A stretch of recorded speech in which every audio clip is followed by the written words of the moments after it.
నా పేరు సాగిన ధర్మన్ పడాల్, ఆదివాసీ గిరిజన సంఘం జిల్లా అధ్యక్షులు పాడేరు. ఈరోజు 3వ రోజు గిరిజన నిరాహార దీక్షలకు సంబంధించి పెద్దబయలు మండలంలో మద్దతు తెలుపడానికి చెప్పేసి రావడం జరిగింది. ఈరోజు వాలంటీర్లు చేస్తున్నటువంటి నిరాశన ఖచ్చితంగా ఆ నిరాశనకు సంబంధించి ప్రభుత్వం స్పందించాలని చెప్పేసి ఆదివాసీ గిరిజన సంఘంగా మేము ప్రభుత్వాన్ని డిమాండ్ చేస్తా ఉన్నాం. వీళ్ళు చేస్తున్నటువంటి దీక్షకు సంబంధించి ఆదివాసీ గిరిజన సంఘం పూర్తిగా మద్దతు తెలియజేస్తా ఉన్నాం. ఒకటోది. రెండోది, ఈ వాలంటీర్లు చేస్తున్నటువంటి దీక్షలకు సంబంధించి అన్ని రకాలుగా వీళ్ళు చేస్తున్నటువంటి మద్దతు ఉద్యమానికి అన్ని రకాలుగా అవసరమైతే మేము కూడా ప్రత్యేకంగా పాల్గొని వీళ్ళకి చైతన్యం చేసేదానికి మేము ఆదివాసీ గిరిజన సంఘంగా సిద్ధపడుతున్నాం. ఈ ప్రభుత్వానికి ఈ దీక్ష ద్వారా ఈ ప్రభుత్వానికి ఒకటి హెచ్చరిస్తా ఉన్నాం.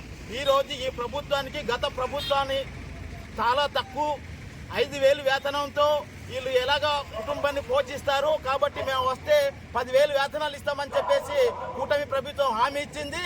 ఆ హామీ ఈ రోజు నెరవేర్చమని చెప్పేసి మేము అడుగుతా ఉన్నారు వాళ్ళంటీర్లంతా.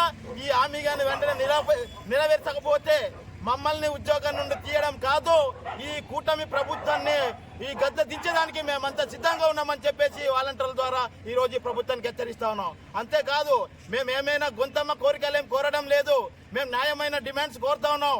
ఈ రోజు ఆదివాసీ ప్రాంతాలకు సంబంధించి కొండ కోణంలోకి వెళ్ళి సిగ్నల్ లేని ప్రాంతంలో కూడా కరోనా పరిస్థితుల్లో కూడా చనిపోతున్నామని తెలిసి కూడా ప్రాణం సైతం లెక్క చేయకుండా ఈరోజు ప్రజలకి ప్రభుత్వానికి వారధిగా పనిచేసినటువంటి వాలంటీర్లకి ఈ ప్రభుత్వం ఇచ్చేటువంటి గౌరవం ఇదేనా అని చెప్పేసి మేము ప్రశ్నిస్తా ఉన్నాం.